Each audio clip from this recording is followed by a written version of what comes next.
बुद्धं शरणं गच्छामि धम्मं शरणं गच्छामि संघं शरणं गच्छामि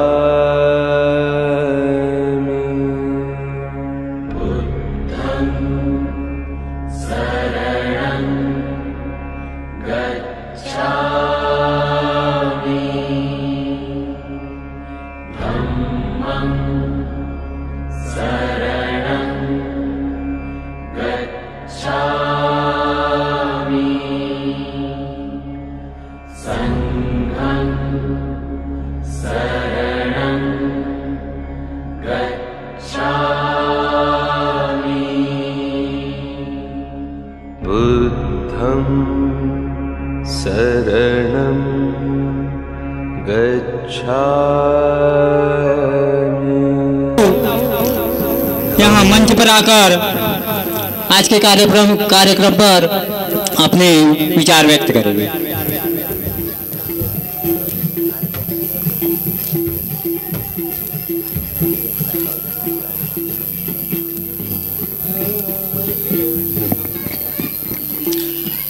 बहुत बहुत धन्यवाद। विश्व शांति के अग्रदूत, करुणा के सागर, महाकारुणिक भगवान तथागत बुद्ध, परम पूज्य बोधिसत्व डॉक्टर बाबा साहब अम्बेडकर और इस देश में जितने भी महापुरुष हुए उन सभी को मैं त्रिवार नमन करता हूँ। इस मंच की शोभा बढ़ा रहे हैं आज के मुख्य अतिथि राहुल रंगारे जी, जो मेरे मित्र भी हैं, साथ में काजी साहब, कुरैशी साहब, नारनौरे साहब, गांव के सरपंच साहब और गजभिये जी, और इस गांव के सभी प्रबुद्ध जन, महिलाओं, पुरुषगण, युवा साथीगण, आप सभी को मैं सादर जय भीम कहता हूं। और सबसे पहले तो मैं आज के इस कार्यक्रम के आयोजन के लिए जितने भी यहाँ का युवा वर्ग होगा या सीनियर लोग होंगे, आप सभी लोगों को धन्यवाद देता हूँ कि आप इतना अच्छा आयोजन एक छोटे से गांव में, मतलब कहने की बात है कि केवल 2 गलियां हैं इस गांव में, और इन 2 गलियों के गांव में आप यदि बुद्ध की वाणी को इतना अच्छी तरीके से यदि प्रेजेंट कर रहे हैं तो ये बहुत खुशी की बात है। मैं चाहूँगा एक बार आप खुद के लिए जरूर ताली बजाएं, क्योंकि आप इसके हकदार हो।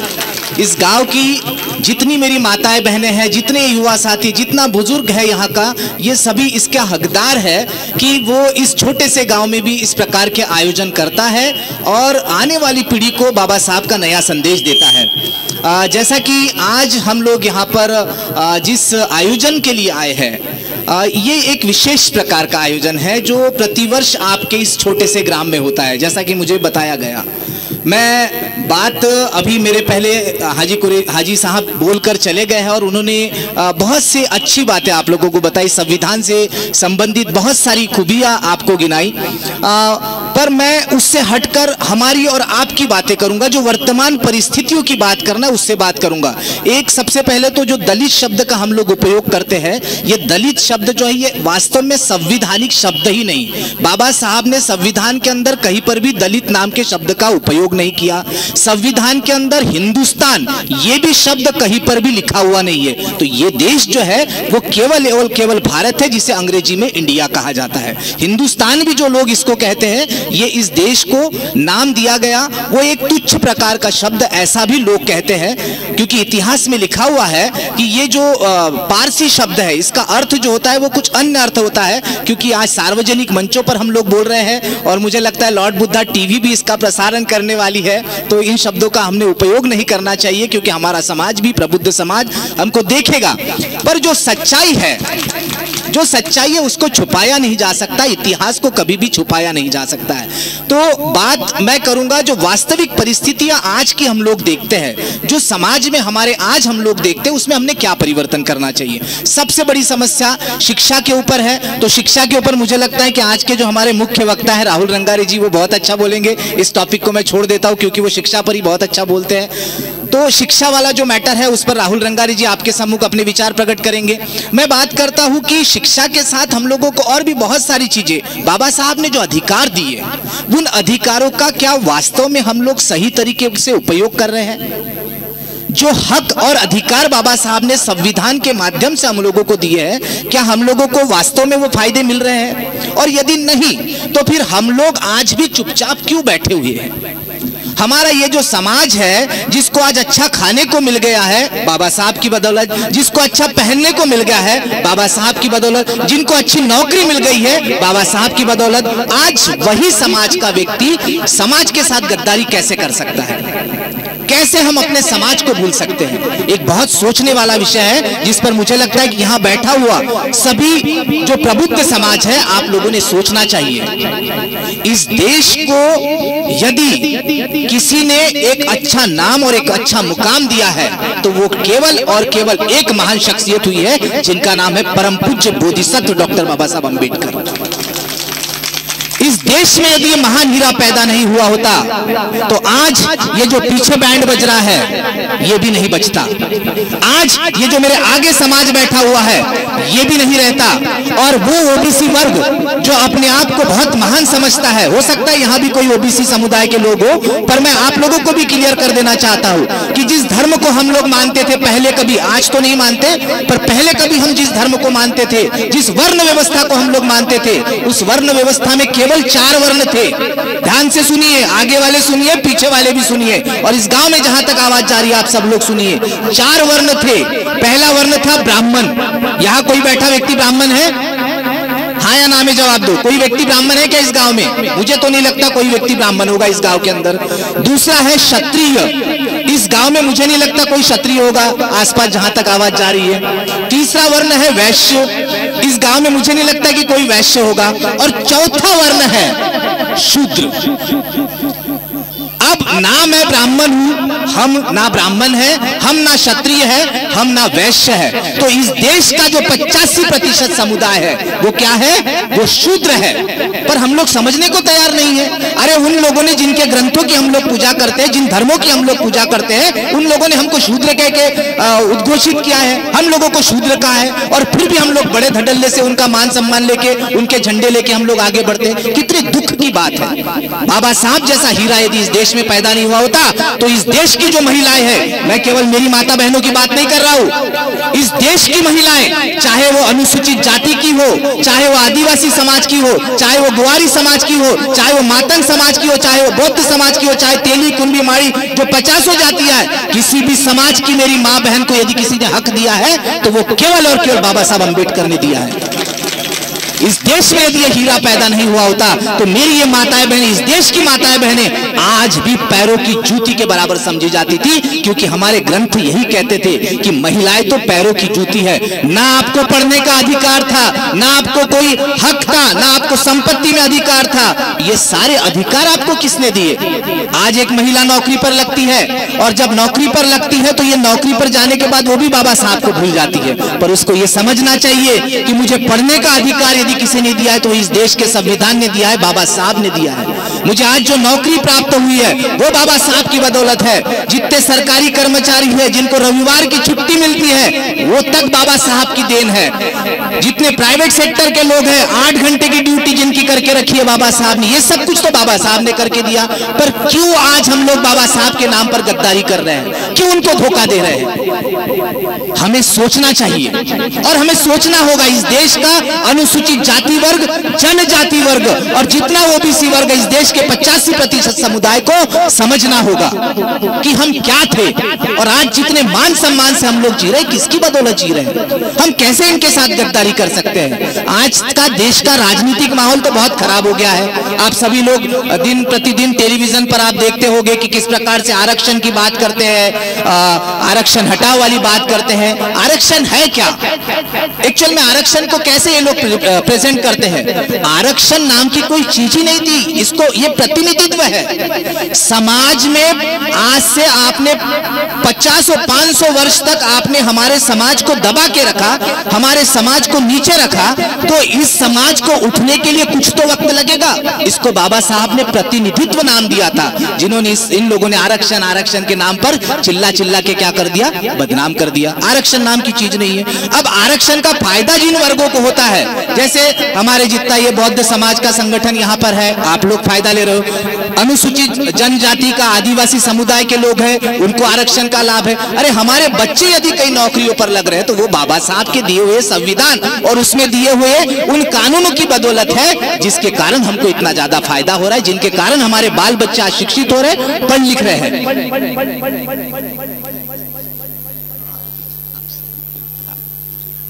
तो काजी साहब का शाम का प्रोग्राम है और उन्हें जाना है, तो हम उनको नहीं रोक सकते। मैं चाहूंगा एक बार उनके लिए जोरदार तालियां जरूर बजाएं आप लोग, क्योंकि हमारे बीच में महाराष्ट्र से वो आज इस छोटे से गांव में पधारे, हमारे लिए बड़े खुशी की बात है।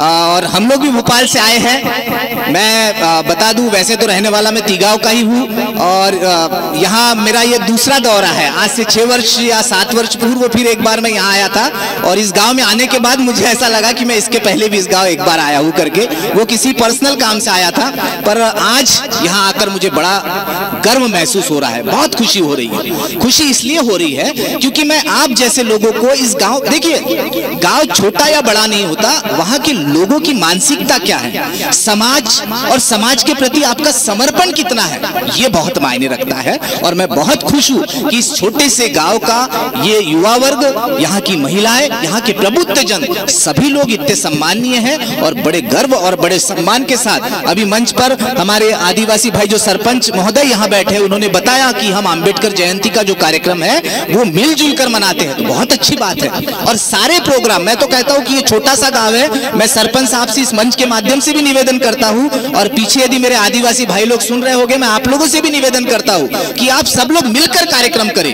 हम बटे हुए नहीं है, है, और जब तक हम लोग एक रहेंगे, इस देश में ये सामंतवादी सोच के लोग हमको कभी भी हटा नहीं सकते, ये संविधान को कभी मिटा नहीं सकते। ये लोग हम लोगों को तोड़ना चाहते हैं, तो हमने तो अपनी एकता को बना के रखना है। मेरे आदिवासी भाइयों से निवेदन करता हूं, मैं अपने समाज के लोगों से निवेदन करता हूं कि हम लोगों को अपनी एकता को बनाए रखना है। हम एक है, ये लोग हमको बांटने का प्रयास करते हैं, हम उनकी बातों में आ जाते हैं। अभी अभी चुनाव हुए मध्य प्रदेश के अंदर, आप लोगों ने भी बहुत सारे मुद्दे उठाए, बहुत सारे नेता आए हमारे बीच में भी, पर किसी ने जो वर्तमान समस्याएं है इस पर कभी आप लोगों से चर्चा करी क्या? कोई आया ऐसा नेता जिसने पूछा कि माँ आपके घर में कुछ महंगाई का कुछ असर हुआ क्या? आपसे पूछा? आपको कभी पूछा कि आपके गांव में कोई तकलीफ है करके? कभी कोई नेता नहीं पूछेगा आपको। सिर्फ वोट मांगने के लिए आते हैं, और वोट मांगने के बाद ये लोग हम लोगों को भूल जाते हैं। तो बाबा साहब ने हम लोगों के लिए एक बहुत बड़ा सपना देखा था कि हमें उस ओर जाना है। बाबा साहब ने उंगली दिखाई। आप हमारे जितने भी बाबा साहब की स्टेचू है, आपके गांव में है क्या कहीं पर बाबा साहब का पुतला? तो ऐसा हाथ दिखाते हुए देखा है आपने बाबा साहब के पुतले को? वो क्या प्रदर्शित करता है? बाबा साहब ये कहते हैं समाज को, प्रबुद्ध जनों को, कि आपको जो है इस देश में जो सत्ता चला रहे, जो विधानसभा है, जो लोकसभा है, मतलब जहां पर बैठकर लोग पूरे देश का संचालन करते हैं, उस जगह हम लोगों को जाना है। वो बाबा साहब कह रहे हैं। और वो किसको कह रहे हैं? इस देश के 85% समुदाय को कह रहे हैं, SC, ST और OBC वर्ग को कह रहे हैं। क्योंकि यहाँ तो सारे उच्च वर्णीय लोगों का राज है, ब्राह्मण बनिए, क्षत्रिय वैश्य, इन लोगों का राज है। ज्यादा से ज्यादा आप बड़े पदों पर देख लो, आप राजनीति में भी देख लो, आप मंत्री सारे देख लो, तो आपको यही लोग मिलेंगे। कोई OBC का आदमी नहीं मिलेगा, कोई SC का आदमी नहीं मिलेगा, कोई ST का आदमी नहीं मिलेगा। और आरक्षण की बदौलत कुछ लोग हमारे चले भी जाते हैं तो वो भी गद्दार हो जाते हैं, वो भी दब जाते हैं, क्योंकि उनके ऊपर बैठा हुआ बॉस उनको कभी बोलना नहीं देता, उनके ऊपर फेविकाल की तरह गम लगा के रहता है, तो वो चुपचाप बैठे रहते हैं। तो हमारे लोग भी आज हमारे समाज के साथ गद्दारी कहते हैं। बाबा साहब तो जब जिंदा थे, बाबा साहब ने खुद भी कहा था कि मेरे समाज के पढ़े लिखे लोगों ने ही मुझे धोखा दिया है। ये बाबा साहब कह के गए। आज भी वैसा ही है।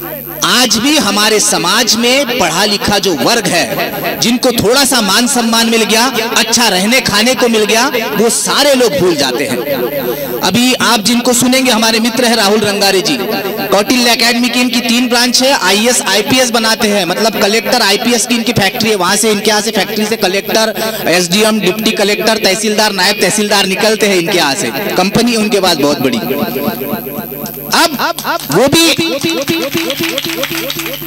वो भी बहुत गरीबी से निकले हैं। पर गरीबी से निकलने के बाद आज मैं क्यों ये चीज बता रहा हूं, क्योंकि लोग तो बड़े हो जाते हैं, वो अपनों को भूल जाते हैं। पर इनके बारे में मैं इसलिए बता रहा हूं कि आज वो जितने भी उन्होंने मुकाम हासिल किया होगा अपने दम पर, अपनी मेहनत पर, वो व्यक्ति कभी भूला नहीं। क्या जरूरत थी आज इस छोटे से गांव में? रुपेश कड़बे ने उन्हें आमंत्रित किया और वो दौड़ लगा के भोपाल से यहाँ सारे कार्यक्रम छोड़ के आ गए, सिर्फ इसलिए कि उनको लगा कि यदि मेरे बोलने से मैं 2 लोगों में भी सुधार कर देता हूं तो उनको लगा कि ये मेरे आज का यहां तक का आना सफल हो जाएगा। यदि मेरी बातों से 2 लोगों को कोई फायदा पहुंच जाता है तो मेरे लिए गर्व की बात है, मेरे लिए सम्मान की बात है। 100-220 लोगों को अपने गांव में निःशुल्क पढ़ाते हैं वो। हमारे लोग तो नौकरियों पे जाते हैं तो गांव को ही पलट के नहीं देखते। सही बात है कि गलत है? आपके गांव से भी बड़े बड़े जगह गए होंगे, बहुत कम लोग आते हैं। आज के दिन आए क्या कुछ लोग? कुछ लोग नहीं आए होंगे, छुट्टी नहीं मिली, चुनाव है, आचार संहिता लगी है, बहुत सारे कारण रहते हैं। ठीक है, कोई बात नहीं है। पर जो वास्तविक मुद्दा है, इस मुद्दे पर यदि हम लोग बात करें तो आज हमें संगठित होना ये सबसे महत्वपूर्ण है। अब संगठित होने के लिए संघर्ष भी करना पड़ता है, और संघर्ष जब तब करेंगे जब हम लोग संगठित होंगे। अब सबसे पहले बाबा साहब ने जो बोला, हम लोग संगठित ही नहीं हो रहे हैं, क्योंकि हम लोग हमेशा एक दूसरे की टांग खींचने में लगे हुए हैं। सही बोल रहा हूं कि गलत बोल रहा हूं? हमारे समाज की सबसे बड़ी यदि कहीं कमजोरी है तो यही कमजोरी है कि एक यदि समाज का कोई युवा आगे बढ़ता है, ऊपर जाता है, तो दूसरे लोगों की जिम्मेदारी होती है कि उसको सपोर्ट करना चाहिए, उसको और आधार देना चाहिए, उसको शाबाशी देना चाहिए कि शाबाश बेटा, शाबाश बेटी, तू बहुत अच्छा कर रहा है, कर रही है, तू आगे बढ़। पर नहीं, हम उसको कैसे पीछे लाए ये हमारे समाज के लोग करते हैं। यही वजह है कि आज हम लोग संगठित नहीं हो पा रहे हैं। और जिस दिन हम संगठित हो जाएंगे तो मुझे लगता है कि बाबा साहब ने जो इस देश के लिए बहुत बड़ा सपना देखा था कि इस देश को मैं, भारत को मैं बौद्धमय राष्ट्र बना के जाऊंगा, वो बाबा साहब का सपना हम साकार कर लेंगे। पर उसके लिए हमको संगठित होना पड़ेगा।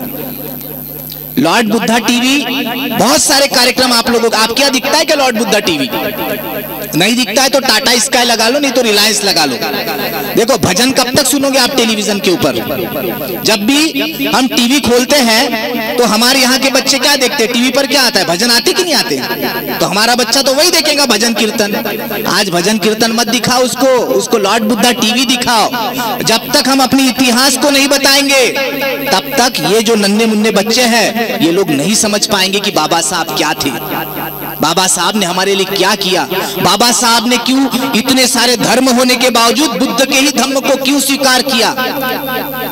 इसलिए क्योंकि आज आपने देखा होगा छोटे छोटे बच्चे इतना सा भी पैदा होते से मोबाइल दे देता है। सही है कि गलत है? बच्चों को मोबाइल बड़ा प्यारा है, टीवी लगा दो तो वो रोता रोता चुप हो जाता है। पर टीवी पर हम क्या दिखाते हैं? वो मंजीरे बजाना दिखाना है क्या हमको? नहीं ना। अरे जो हमारे, देखिए इस देश में जब हमारे ऊपर अन्याय अत्याचार हुआ, इस देश की 85% जो शूद्र समुदाय जिसको बोलते हैं, मैं उनके बारे में चर्चा कर रहा हूं कि शूद्र समुदाय पर जब यहाँ पर हमारे ऊपर अन्याय हुआ, अत्याचार हुआ, हमको पीने का पानी नहीं दिया गया, हमको खाने के लिए नहीं दिया गया, हमको कई मान सम्मान की जिंदगी नहीं दी, तब कोई देवी देवता आया क्या हमारे लिए? जरा जोर से बोलो। कोई देवी देवता आया हमारे लिए? कोई भगवान ने अवतार लिया हमारे लिए कि इन लोगों का हम लोग उद्धार कर देंगे करके? कभी किसी ने कहा? तो तब कौन पैदा हुआ हमारे यहाँ? यदि ये हीरा इस देश में पैदा नहीं हुआ होता तो हमारे लिए भगवान कौन है? बाबा साहब। हमने किसकी पूजा करनी चाहिए? बाबा साहब की। बाबा साहब ने हमें जो धम्म दिया, हमने उस धम्म का आचरण करना चाहिए।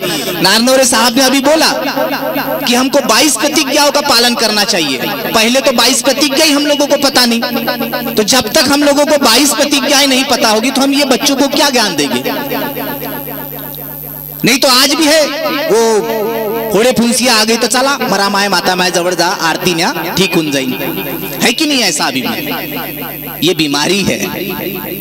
अरे विज्ञान के इस युग में भी आज भी आपके अंदर की वो मानसिकता को, उस गुलामी को निकाल के फेंकना है। कब तक हम ऐसे गुलाम बने रहेंगे? ये देश केवल और केवल धर्म के नाम पर ही पिछड़ रहा है, वरना ये आज विश्व गुरु तो कहते हैं क्योंकि इस देश में बुद्ध पैदा हुए हैं, इसलिए इसे विश्व गुरु कहते हैं। पर हम तरक्की तभी करेंगे जब ये जातिवाद जो है इस देश से खत्म होगा, और इसको खत्म हम ही लोगों को करना पड़ेगा। क्योंकि देखो, जिसको पीड़ा होती है ना वही लड़ता है। हम लोगों को पीड़ा हुई है, हमारे जो पूर्वज थे उन लोगों ने अन्याय अत्याचार सहा है, हम लोगों ने देखा है, हमने सुना है, तो हम लोगों को पता है कि इससे लड़ना चाहिए करके। अब हम लोग बहुत बार अपने बच्चों से इतिहास को छुपाने की बात करते हैं। मैं आप लोगों से कहूंगा कि हमने इतिहास छुपाना नहीं चाहिए, हमने इतिहास को बताना चाहिए।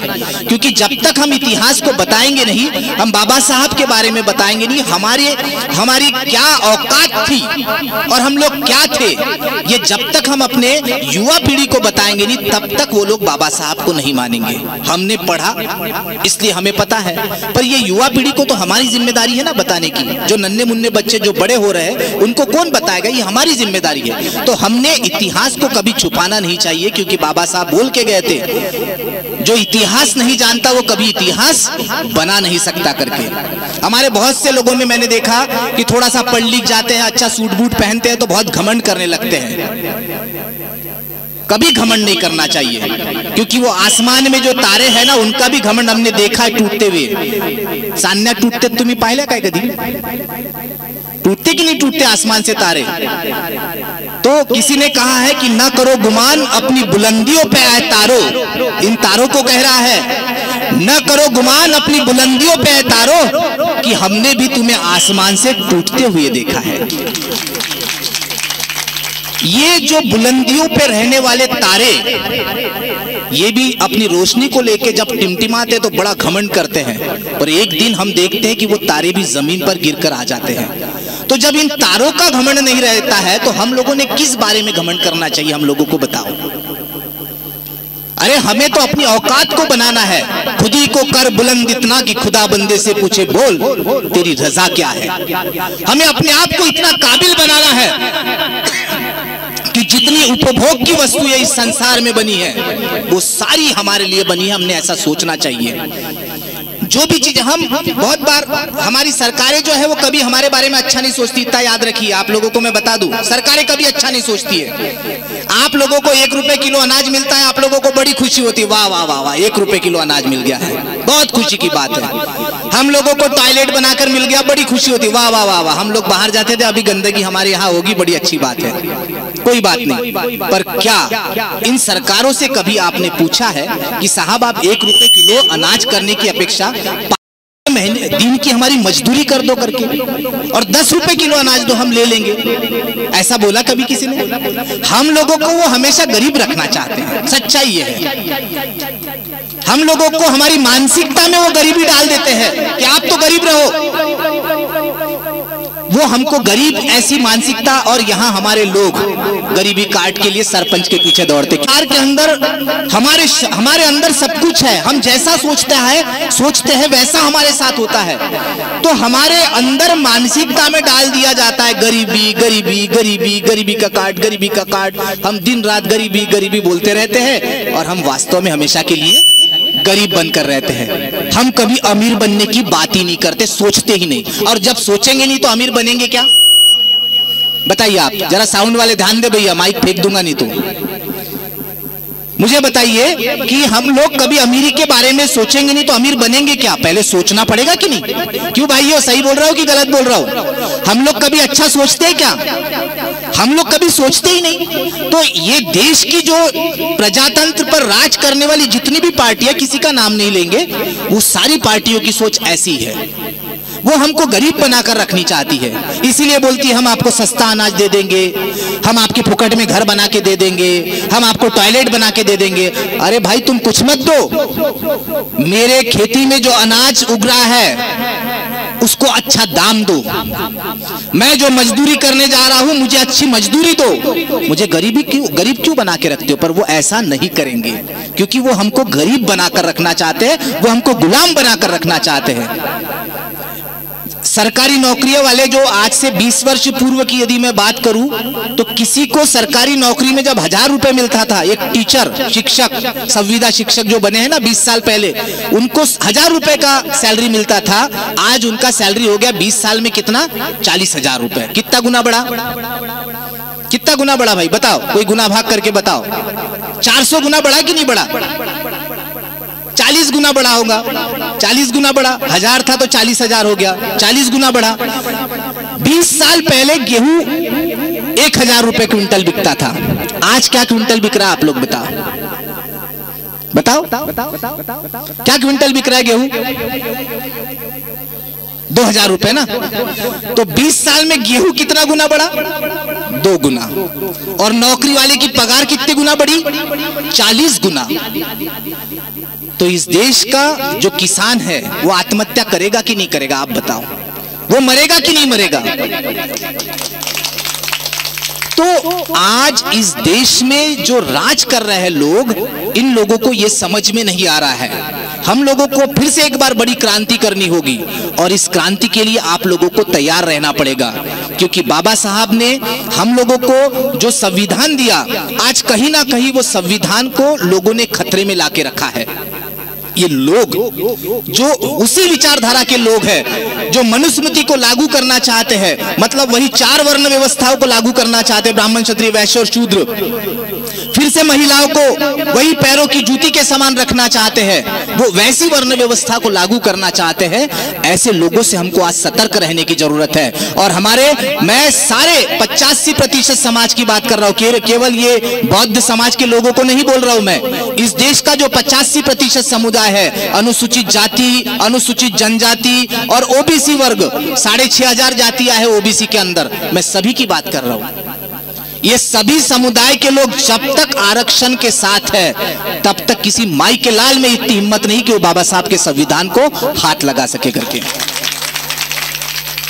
अभी बहुत बड़ा आंदोलन हुआ 2 अप्रैल के समय, आपके यहाँ भी हुआ होगा, या आप लोग कहीं पांडुरना वांडुरना गए होंगे, यहाँ के लोग भी गए हैं, मुझे पता है। मैं भी भोपाल से, और हमारे मित्र रंगारे साहब भी, हम भी भोपाल से आए थे आपके पांडुरना में जब रैली वैली निकली थी। तो ये जो आरक्षण है, देखिए इसमें भी हम लोग कई बार सोचते हैं मेरी क्या जरूरत है, मैं क्यों जाऊं, मेरे को क्या मिलने वाला है।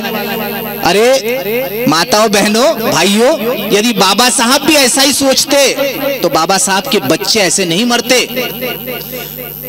हमारी रमाई ऐसे गोरा थाप थाप के नहीं मरती कभी। यदि बाबा साहब भी अपने बारे में और अपने परिवार के बारे में सोचते तो आज हम उससे भी बदतर स्थिति में रहते। आज जितने मान सम्मान से हम लोग जी रहे हैं वो कभी हम लोगों को नहीं मिलता। बाबा साहब हमेशा सूट बूट पहने हुए रहते थे। क्यों पहनते थे? क्यों पहनते थे? क्योंकि बाबा साहब ये सोचते थे कि मेरा समाज मुझे देखेगा तो मुझसे प्रेरणा लेगा, और वो सोचेगा कि बाबा साहब पहन सकते तो हम भी पहन सकते हैं। वो सोच बनानी चाहते थे, और हम लोग वही गलत करते हैं कि हम अपनी सोच को बड़ा बनाने का प्रयास ही नहीं करते हैं। सोच को बड़ा बनाना पड़ता है। इस संसार में बहुत सी ताकतें ऐसी है जो हमको अपनी मंजिल तक पहुंचाती है। किसी भगवान की बात ही नहीं कर रहा हूं मैं, मेरी बातों को गलत मत लेना आप लोग, क्योंकि इस संसार में बाबा साहब ने कहा है, और इस देश के सबसे बड़े महापुरुष भगवान बुद्ध ने, पीठ और पाठ में कोई अंतर नहीं रह गया था, उनको कभी भगवान नहीं दिखा। दिखा क्या? आपने यदि इतिहास पढ़ा होगा तो ये पीठ और पेट सेम हो गया था उनका। इतनी उन्होंने अब उपासना की भगवान के नाम पर कोई भगवान नहीं मिला। हम टीवी पर देखते सीधा लाइव टेलीकास्ट, इधर आदमी बैठा है, उधर भगवान से सीधी बात, वो टीवी पर ही संभव है। रियल लाइफ में ऐसा कुछ नहीं है। ये भगवान का डर हमारे अंदर बिठाल के रखा है, क्योंकि यदि वो होता तो हमारे समाज पर जितने संकट आए वो आड़ा आता, वो कभी हमारे साथ अन्याय नहीं होने देता, पर वो था ही नहीं।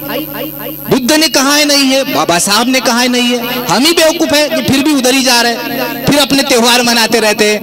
आ गई दिवाली, आ गई रक्षाबंधन, ये हमारे त्योहार नहीं है ना, पर मनाते हैं। क्यों भैया? तो चलो ठीक है, दूसरे मना रहे, हम लोग भी मना रहे, एंजॉयमेंट कर रहे हैं। हमारा त्योहार आने वाला है 14 अप्रैल का, खूब धूमधाम से मनाओ। हमारा त्योहार आने वाला है बुद्ध जयंती का, खूब मजे से मनाओ। जो बना सकते हो अपने घर में बनाओ, अड़ोसी पड़ोसियों को बांटो। नहीं, हमारे पास तब वक्त नहीं रहता है, पर अब सारी दुनिया मनाती है तो हम बोलते हैं हमने भी मनाना चाहिए। ये इस देश में हम लोगों को गुलाम बनाने की फिर से एक बार साजिश रची जा रही है।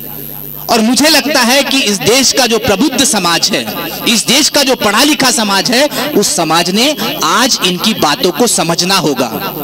हम जब इनको समझेंगे, इनके विचारधाराओं को समझेंगे, इनकी मानसिकता को समझेंगे, तो मुझे लगता है कि हमारा देश उस मुकाम को हासिल करेगा, उस मंजिल को हासिल करेगा जो बाबा साहब का सपना था।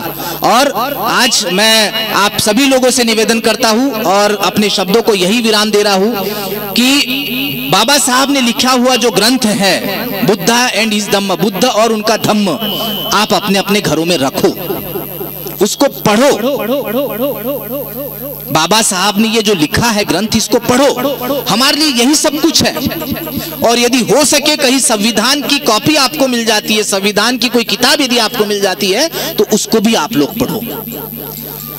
और दूसरे जो समाज के लोग हैं इनको भी संविधान पढ़वाओ, उनको समझ में आएगा कि आज हम जितने मान सम्मान से जी रहे हैं, ये इस गांव का जितना भी समुदाय रहता है ना, उन लोगों को भी समझ में आएगा कि हम जितने मान सम्मान से, इज्जत से रह रहे हैं, ये केवल बाबा साहब की बदौलत है। नहीं तो इस मंच पर बैठे ये आदिवासी भाई हमारे कभी सरपंच नहीं होते इस देश में, यदि बाबा साहब पैदा नहीं हुए होते तो। हमारे अभी पांडुरनाथ तहसील भी आदिवासी विधायक बनेगा, इसके पहले भी था, वो बंदा भी कभी आदिवासी विधायक नहीं बनता यदि बाबा साहब पैदा नहीं हुए होते तो। सही बोल रहा हूं कि गलत बोल रहा हूं? तो आज जो हमको मान सम्मान जिस व्यक्ति ने दिया, हमारी जिम्मेदारी बनती है कि हमने उनका मान सम्मान बढ़ाना चाहिए। जो उन्होंने हमें हक अधिकार दी है उसकी रक्षा कैसी करनी है, इसके लिए हम लोगों ने सोचना चाहिए। पुनः एक बार मैं गांव के सभी जनों, सभी प्रबुद्ध जनों से निवेदन करूंगा कि आप लोग एकता के साथ रहिए, समाज को संगठित करने का प्रयास करिए, अपने बाल बच्चों को पढ़ाने का प्रयास करिए, बुद्ध के धम्म पर आगे बढ़ाने का प्रयास करिए और बाबा साहब के सपने को साकार करने में सभी लोग एक साथ होकर सहयोग करिए। मुझे आप लोगों ने सुना, इसके लिए पुनः एक बार आप सभी लोगों का साधुवाद।